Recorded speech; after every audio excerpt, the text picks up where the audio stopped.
म्हणजे जोराजोरात जेव्हा हिंदुत्ववादी सांगतात की भारताचा भवितव्यात जर नेहरू नसते तर आज पाकिस्तान नसतं. अरे पाकिस्तान नसतं तर हिंदू एवढीच मुसलमानांची संख्या असती. दंगे कसे केले असते तुम्ही?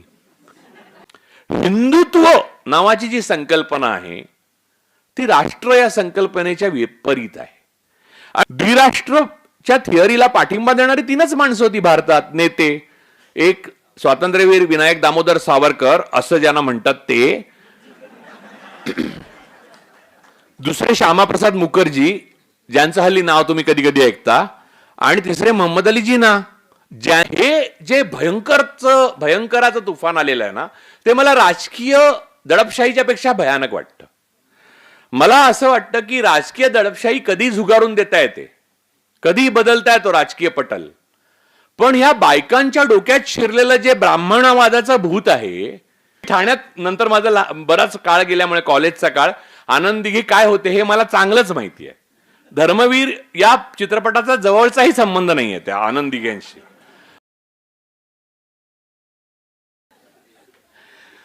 तर लक्षात घ्या की आपल्यामधले अंतर्विरोध जर तुम्हाला मिटवता येत नसतील आणि तुम्ही कुठच्या तरी हिंदुत्वाच्या खुलचट संकल्पनेसाठी अखंड भारतासाठी स्वप्न बघत असाल तर तुम्हाला अखंड नाही भारत मिळणार, तुम्हाला भारताचे तुकडे झालेले बघायला मिळतील.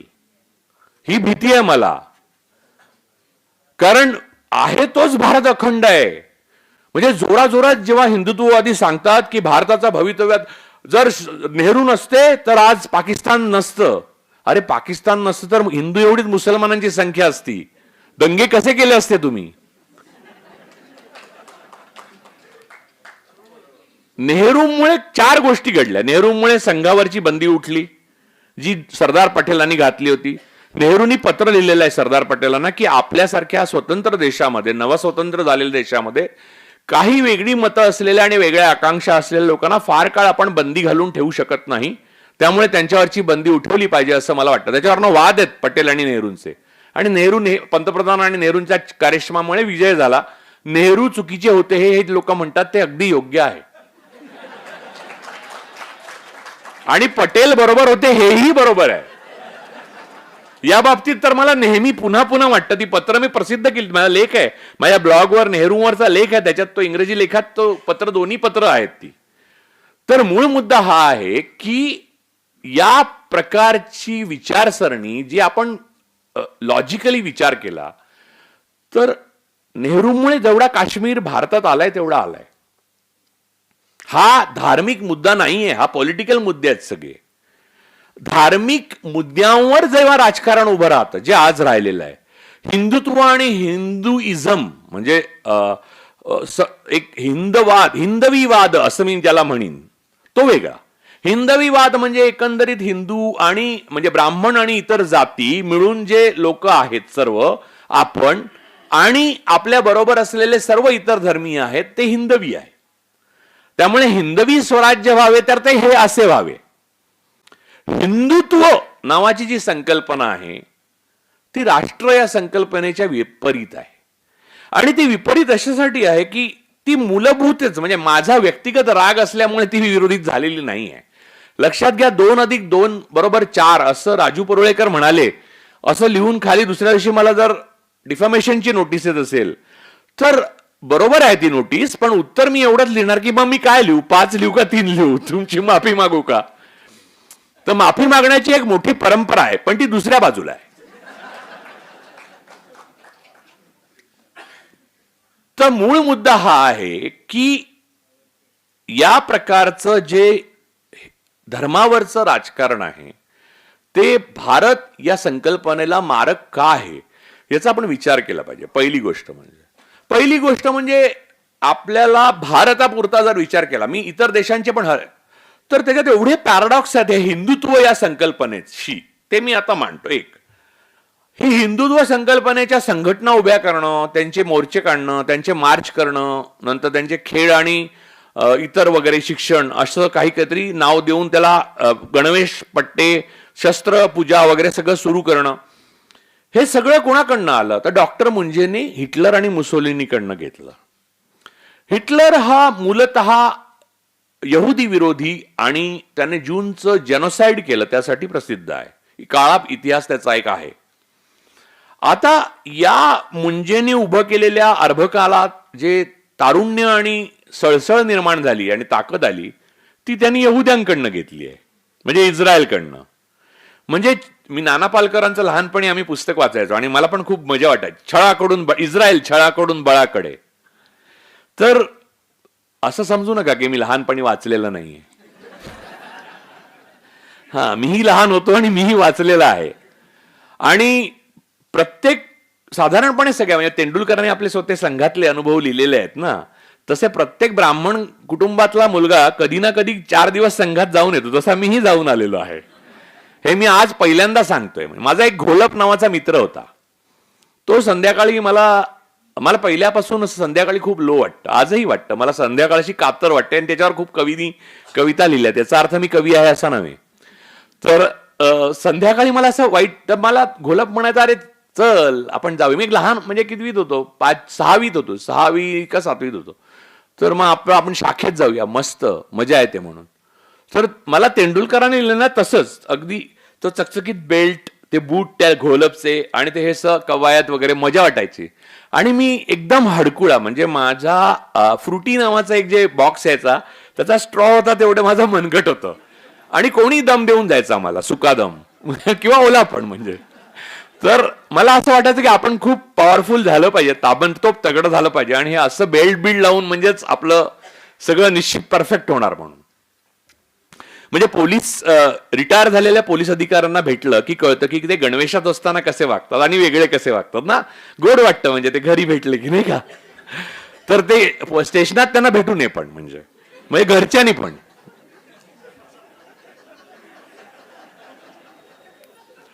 तर मूळ मुद्दा असा आहे की ह्या गणवेशाचं जे आकर्षण आणि हे आहे ते दुर्बलतेतनं आलेलं होतं. मला इन्फिरियरिटी होती की आपल्याला कोणी मारून जातं यार, आपण काय वजनाचं काय कमवूच शकत नाही. 42 किलो वगैरे वजन होतं आणि माझं खूप वाढलं वजन. तेव्हा कित्येक वर्ष 58 किलो वजन होतं. त्यामुळे संघाचं आकर्षण स्वाभाविक आहे मला असणं. तर मला ते घोलप बरोबर मी एक जवळपास 6 महिने संघात गेलो. आणि आमच्या घरात काही राजकीय परंपराच नव्हती किंवा असा राजकीय विचार काहीच नव्हतं. माझे वडील हे जेव्हा रिटायर झाले तेव्हा Bombay chamber of commerce and इंडस्ट्रीजचे डायरेक्टर HR होते आणि आई हाऊसवाईफ होती. त्यामुळे आणि त्यांना असं काही थेट ह्या पक्षाचं किंवा त्या पक्षाचं असं काही नाही. ते मतदान करत असत, पण मला शेवटपर्यंत कळलं नाही ते कोणाला मतदान करतायत म्हणून. आणि ते माझ्याशी फारसे बोलत पण नसत किंवा त्यांचा माझ्यावर विश्वासच नव्हता. म्हणजे की म्हणजे त्याचे खूप कारण आहे. त्याच्यावर मी अख्खी मुलाखत दिली आहे. मला वाटतं ती इथे आली अश्विनी, तिला मुलाखतच दिली आहे मी त्या काळाबद्दल. तर ती तिच्या चॅनलवर तुम्ही बघू शकता. तर मूळ मुद्दा असा आहे की या काळामध्ये मी बघितलं की हे चकचकीत बेल्ट, खाकी चड्ड्या, पांढरे शर्ट, शिक्षक आणि एकदम वागायचे चांगले. शिक्षक अतिशय प्रेमाने वागत असत. अतिशय म्हणजे चुकीचा अर्थ घेऊ नका, प्रेमाने वागत असत.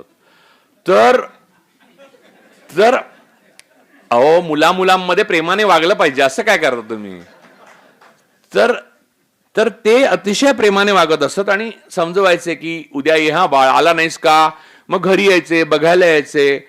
आणि मग मला असं झालं की खूप पाऊस पडला, वडील वेळेवर आले नाहीत. मी डोंबिवलीला राहायचो तेव्हा. तर वडील आले नाहीत वेळेवर, तर संघाचे 2 स्वयंसेवक घरी पाठवून द्यायचे मला, माझ्यावर गप्पा मारायला वगैरे.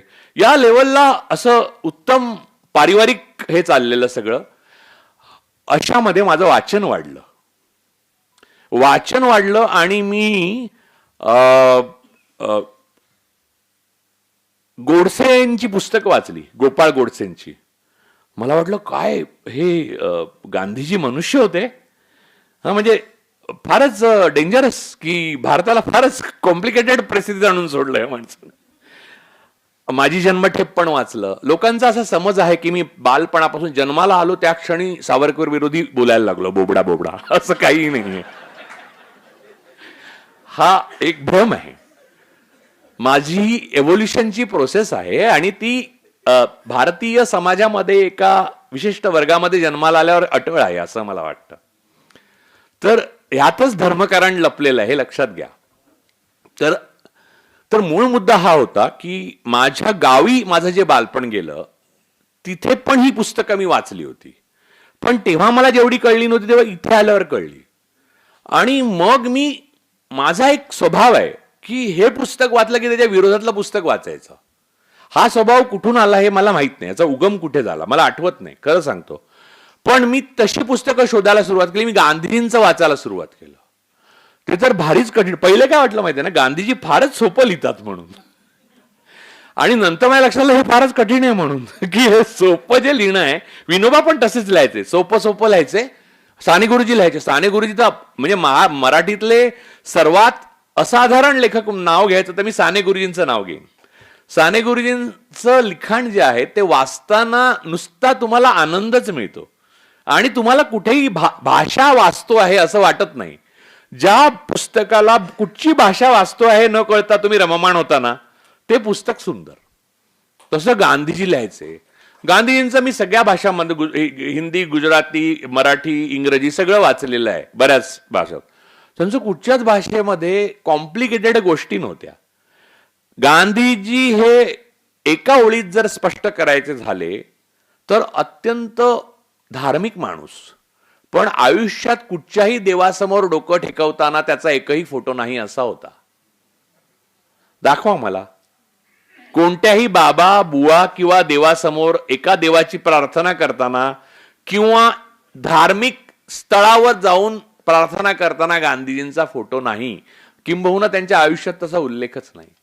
या प्रकारची धार्मिकता ही वैश्विक आहे, ज्याला दुसऱ्या शब्दात ह्युमॅनिटी म्हणतात, मानवता. हे मला कळायला लागलं तर माझा एक काका होता, त्याने आमच्या घरामध्ये त्या काळामध्ये सोव्हिएत रशिया होता. म्हणजे लोक म्हणतील हा म्हणजे राजू परुळेकरांचा कम्युनिझमकडे प्रवास सुरू झाला, तर तसं काहीच झालं नाही. काकाला असं वाटायचं की मी खूप वाचायची आवड आहे आणि मला तेवढं वाचायला मिळत नाही, कारण तेव्हा आमची परिस्थिती तेवढी चांगली नव्हती. तो काका सोव्हिएत लँड नावाचं एक मॅगझिन यायचं, ते अगदी नाममात्र, आणि तेव्हा सोव्हिएत मधनं येणारी पुस्तकं सुद्धा, मराठी पुस्तकं सुद्धा नाममात्र किमतीला मिळायची. ती तो खूप घेऊन यायचा. जगाचा इतिहास, पृथ्वीचा शोध वगैरे असे. तर ती सगळी मी वाचायला सुरुवात केली. आणि ती वाचताना माझ्या लक्षात आलं की घोलप बरोबर ज्या ठिकाणी आपण जातो संध्याकाळी, तिथे ह्याच्या नेमकं उलट सांगतात सगळं.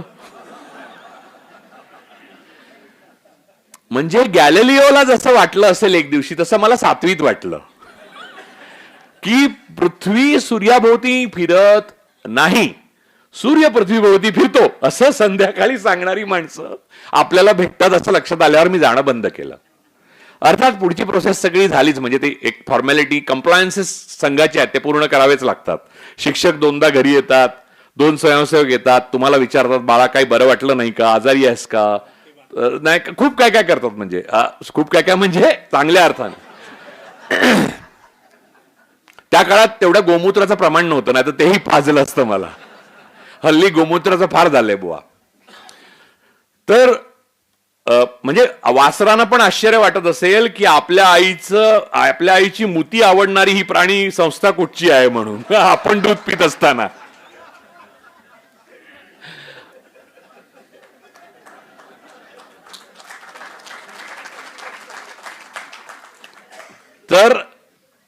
तर मूळ मुद्दा असा आहे की या सर्व कालखंडामध्ये माझं परिवर्तन होत गेलं. मग मी गांधीजी वाचले, मग मी जीना वाचले, मग मी श्यामाप्रसाद मुखर्जी वाचले. म्हणजे आजच्या सारखंच होतं बरं काय, तेव्हा पण चित्र तेच होतं. म्हणजे अगोदर माझ्या जन्माच्या खूप अगोदर, स्वातंत्र्याच्या अगोदर, की बोलायला पाकिस्तान आणि फाळणीच्या विरोधी. पण पश्चिम बंगालमध्ये जेव्हा सरकार स्थापन केलं तेव्हा श्यामाप्रसाद मुखर्जी जीनांबरोबर होते त्या सरकारमध्ये, आणि काँग्रेस नव्हती. काँग्रेसने विरोध केला होता फाळणीला, म्हणून त्या सरकारमध्ये नव्हती. द्विराष्ट्रच्या थिअरीला पाठिंबा देणारी 3च माणसं होती भारतात, नेते. एक स्वातंत्र्यवीर विनायक दामोदर सावरकर असं ज्यांना म्हणतात ते, दुसरे श्यामाप्रसाद मुखर्जी ज्यांचं हल्ली नाव तुम्ही कधी कधी ऐकता, आणि तिसरे मोहम्मद अली जिना, ज्यांच्या नातवाकडनं 1990 पर्यंत भाजपला सिंगल हँडेडली सर्वात जास्त फंडिंग होत असे, बॉम्बे डाईंगचं नसली वाडिया. त्यामुळे पॅराडॉक्स जो आहे, म्हणजे हिटलरचं आकर्षण आणि त्याचे व्हिक्टीम बनलेल्या जूनची शक्ती, पाकिस्तानला विरोध पण जिनांबरोबर सहकार्य, द्विराष्ट्राची थिअरी मांडणं पण द्विराष्ट्र झाल्यावर नेहरूंना आणि गांधींना शिव्या घालणं, आणि नंतर त्यांच्याच जिनांच्याच नातवाकडनं फंडिंग घेणं. आणि आता नंतर पण खूप गोष्टी पुढे आलेल्या आहेत, आता येतील, म्हणजे त्याही येतील. ISISचं फंडिंग वगैरे सगळं येईल, एक एक येईल बाहेर. तुम्हाला वाटतं तेवढं सोपं नाहीये. तुम्ही जेव्हा स्ट्रायकर जोरात मारताना तेव्हा कॅरमच्या त्या दिशेने जाताना तुम्हाला वाटतं काय वेग आहे, पण तो आपटला की दुप्पट वेगाने मागे येतोय. म्हणजे हा फिजिक्सचा नियम आहे. बाण आहे ना, बाण तो असा सोडू नाही शकत ना. तुम्ही मागे जाता पहिले आणि मग सोडला की तो सुसाटत जातो आणि मग तो निशाण्यावर लागतो. त्यामुळे पुढे जाण्याकरता पहिले मागे यायला लागतं. भारतीय समाज, पुरोगामी समाज हा पुढे जाण्याकरता मागे आलाय 11 वर्ष, अशी माझी श्रद्धा आहे.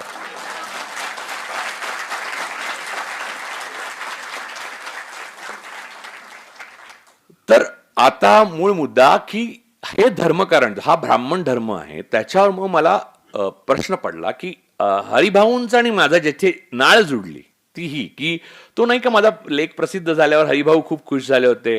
हिंदुत्व म्हणजे ब्राह्मण धर्म नावाचा लेख माझा वसाच्या दिवाळी अंकात प्रसिद्ध झाला. खूप मोठा लेख होता, त्याच्यावर पुस्तक येतंय माझं. तर तो लेख वाचल्यावर हरिभाऊंनी इतका प्रचार केला त्याचा की तो मलाच इंग्रजीत आणि हिंदीत छापायला लागला. नंतर हरिभाऊ ज्या राज्यात जायचे त्या राज्यात सांगून यायचे की तो असा लेख आहे, तो मराठी में है ना लेकिन. तर मग मी हरिभाऊंनी सांगितलं की अरे मला ते दुसऱ्या भाषांमध्ये विचारतात, मी केला आणि तो माझ्या ब्लॉगवर आहे. तर त्या गोष्टीची जाणीव मला माझ्या घरामधून झाली. लक्षात घ्या की बहुजन वर्ग म्हणजे जात व्यवस्थेमध्ये बहुजन वर्ग किंवा शूद्र यांना कथेमध्ये गुंतवून ठेवण्यात येतं.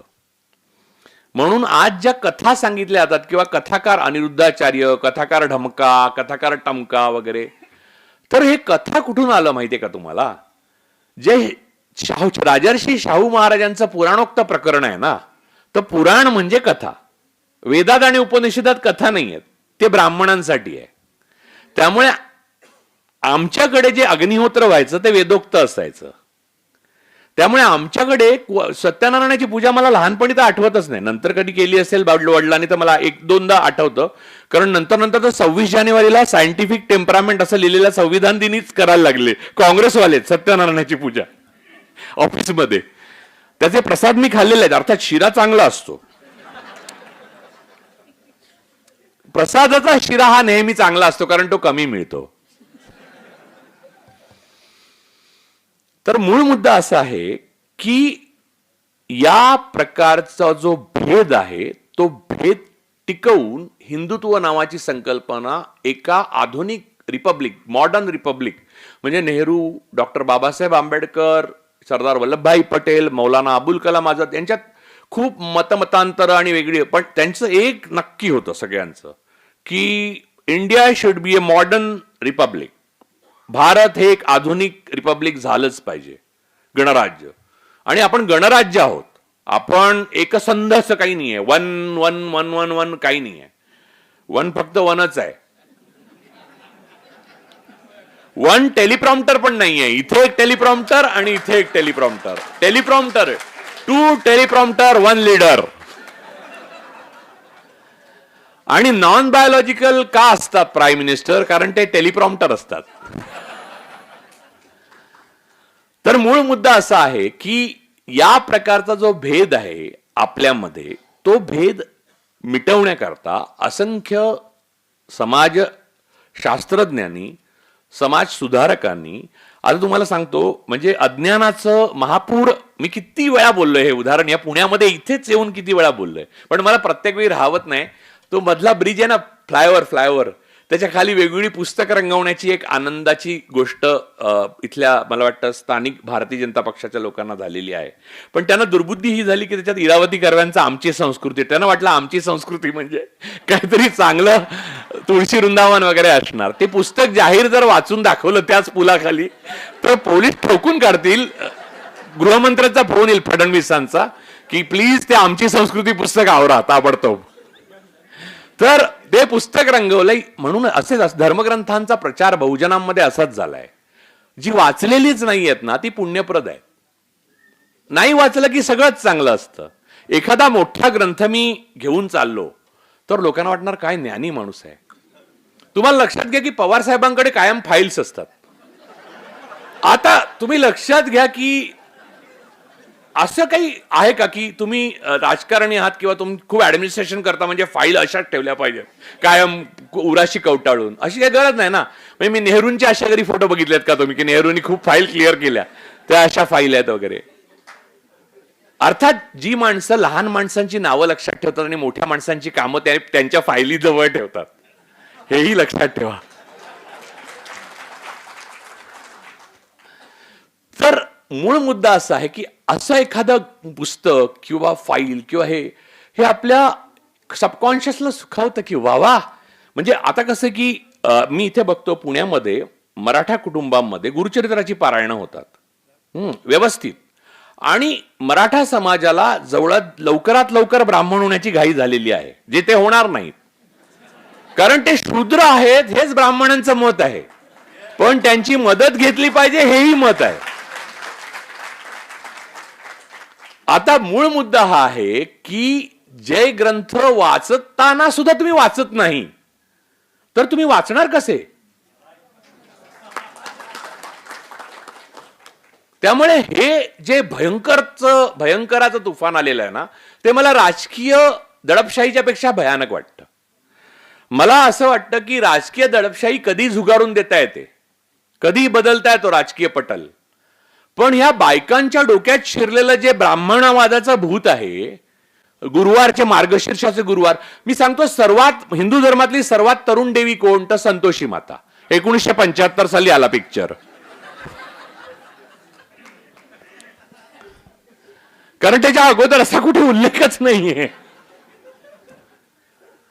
तर मूळ मुद्दा असा की आता मी जर कपडे काढले आणि फक्त लंगोट लावून असा फिरू लागलो पुण्यामध्ये उगाचा तसा, तर काही दिवसांनी, म्हणजे इथे मी आता नाव नाही घेत कारण कुणाच्या भावना दुखवतील काय सांगावं, पण एक कुठेतरी बाबा आहेत पुणे स्टेशनच्या इथे, ते म्हणजे केवळ त्यांना उपचारांची गरज आहे. तर अशा लोकांना बसवलं की मॅटरच समजा. मी लहान असताना एक कणकवलीमध्ये माझा मामा, वेळ जात नाही ना तुमचा, असं बोर वगैरे होत नाही ना तुम्ही, नाही पुण्यात जेवणाच्या वेळा सांभाळाव्या लागतात असं मला सांगितलंय घरून.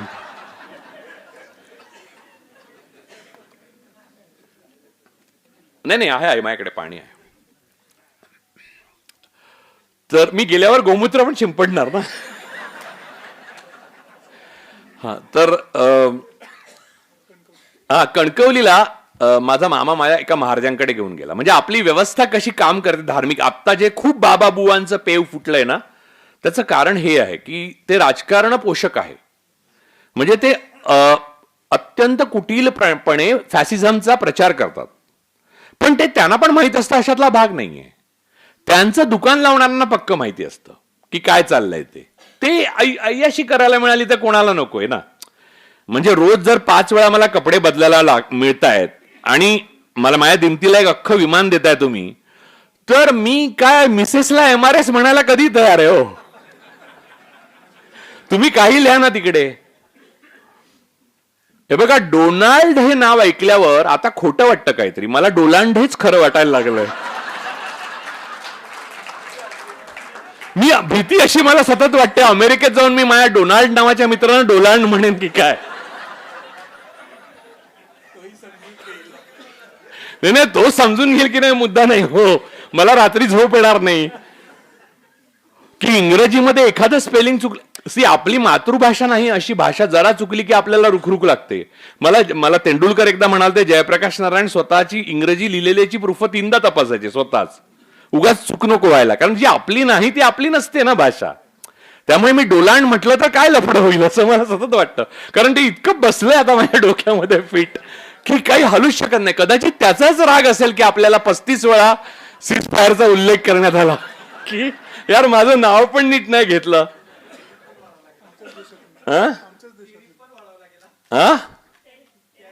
टॅरिफ पण वाढवत चाललेत ते. तर तारीफ आणि टेरिफ मधला फरक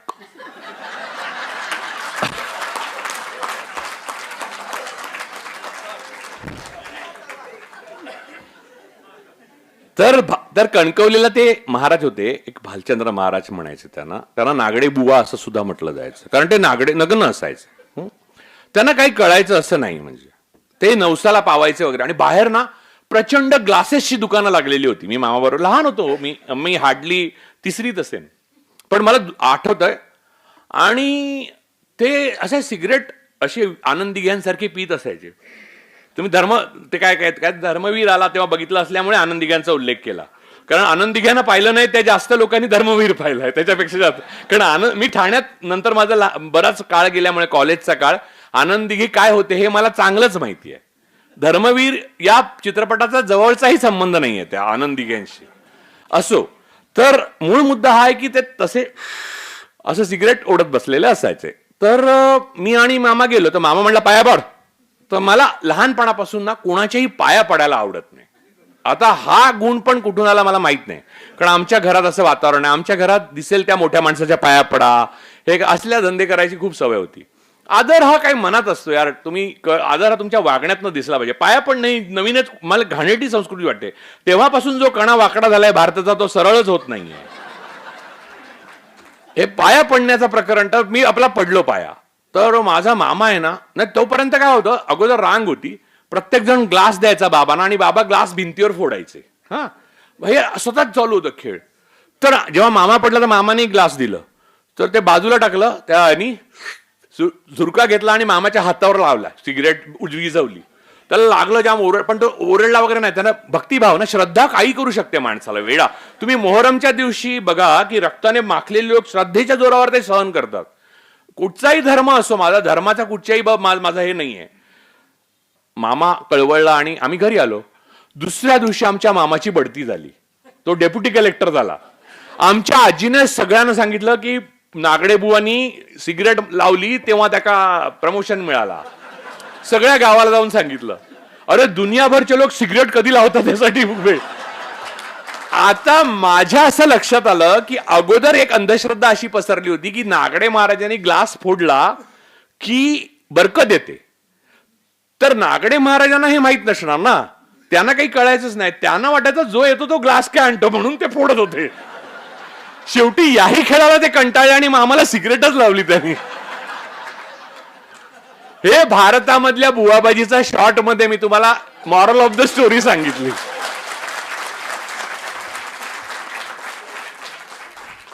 तुम्हाला सांगतो, असाधारण दैवी शक्ती असलेला मनुष्य या पृथ्वी तलावर माणसाच्या रूपात असत नाही. आपल्यापेक्षा दुसऱ्या कुणालाही जास्त शक्ती नाही. जास्त शक्ती म्हणजे स्पिरिच्युअल पॉवर, रिग्रेसिव्ह काय म्हणतात तो, हे आपलं रिग्रेशन करून तो मागचा जन्म पुढचा जन्म दाखवणे, हे सगळं झूट आहे. हे सगळं बघून मी शिकलोय. मी वाचून शिकलोय. अगदीच तुम्हाला स्पिरिच्युअलिझम मधलं सगळ्यात बेस्ट काही वाचायचं असेल तर निसर्गदत्त महाराजांचं आय एम दॅट नावाचं पुस्तक वाचा. फार सुंदर पुस्तक आहे. अर्थात ते फॉलो करण्यासाठी नाही वाचा, त्याने तुम्हाला एक नवीन पर्स्पेक्टिव्ह प्राप्त होईल. म्हणजे काय की एकदम श्रद्धाळू माणसाचा बदल होऊन त्याला एका अज्ञेयवादी माणसामध्ये, ॲग्नॉस्टिक माणसामध्ये त्याचं परिवर्तन करणं शक्य नाही. मधला एक टप्पा लागेल ना, त्याच्यासाठी ते आय एम दॅट पुस्तक फार सुंदर आहे. तर मूळ मुद्दा हा आहे की या प्रकारची संस्कृती तुम्ही आपल्या देशामध्ये एकाच वेळेला अनेक शतकं नांदतायत.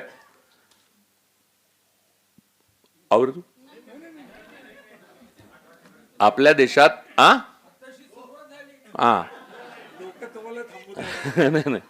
नाही, आपल्या देशात अनेक शतकं एकाच वेळेला नांदतायत. अनेक धर्म आपल्या देशात आहेत, अनेक जाती आहेत, अनेक परंपरा आहेत, अनेक राज्य आहेत. एवढी डायव्हर्सिटी म्हणजे विविधता आहेत. तर अशा वेळेला त्यांना सगळ्यांना बरोबर घेऊन जाणं म्हणजे इन्क्लुझिव्ह असणं, बेरीज करणं त्यांची, ही या देशाला बलवान आणि अखंड करणं जास्त बरोबर आहे का या सगळ्यांना वजा करत जाणं हे जास्त बरोबर आहे? या भगव्या झेंड्याखाली एकत्र या असं म्हणून कोणी येत नाही. नाही नाही, तुम्ही त्यांचे हिंडालियमचे पेले वेगळे ठेवणार बाहेर तुमच्याच धर्मातल्या लोकांचे. इतर धर्मांचा तर जाऊच दे, त्यांना घोड्यावरनं वरात काढू देणार नाही.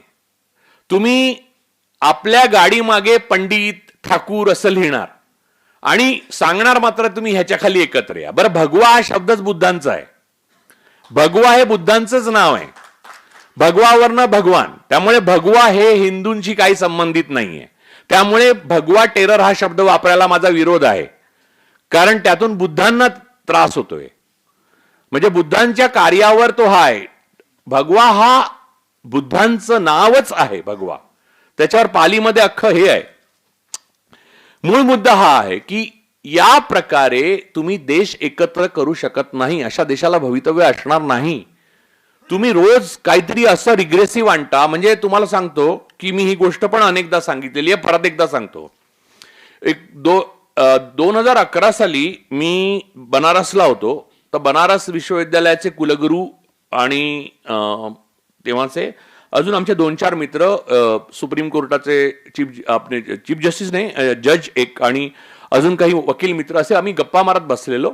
आणि पूर्ण गप्पा अकॅडमिक होत्या. आणि पंडित मदन मोहन मालवीय आणि त्यांचं जे तिथे बनारस विश्व हिंदू युनिव्हर्सिटीमध्ये ते वास्तव्य होतं, ते सगळं वगैरे असं बोलत होतं. तर त्यांची स्पर्धा JNUशी होती. बनारस युनिव्हर्सिटीची BHU म्हणतात त्याला, बनारस हिंदू युनिव्हर्सिटी, त्यांची JNUशी स्पर्धा आहे. तर ते म्हणायचे नेहमी, मला डीन असं म्हणाले की वो क्या है की वो JNU वाले है ना, वो साला पेटंट हमसे ज्यादा लाते हैं. म्हणजे संशोधनाचं जे मूलभूत संशोधनाचं पेटंट्स आहेत ते जास्त आणतात, त्यामुळे JNU आगे जाती है. अब BHU में भी पेटेंट की कमी नहीं है, लेकिन हम लोग पेटेंट को करने की प्रोसीजर में थोड़ा पिछड़ रहे हैं, इसलिए हम लोग कोशिश कर रहे हैं लगातार. हे 2011ची गोष्ट. आज काय आहे, त्या बनारस हिंदू युनिव्हर्सिटीमध्ये भूतविद्या या विषयावर अभ्यासक्रम सुरू केलाय. आणि याच्यावर लोक काही बोलत नाहीत, करत नाहीत. आणि त्यांना असं वाटतं की खरंच आहे की काही दिवसांनी भूतविद्या ही सुद्धा खरीच आहे असं वाटायला लागेल. पण भूतविद्या ही ईडी पासून आली आहे. मी मागे पण बोललो होतो, इंग्रजीत ईडी लागला की भूतकाळ होतो.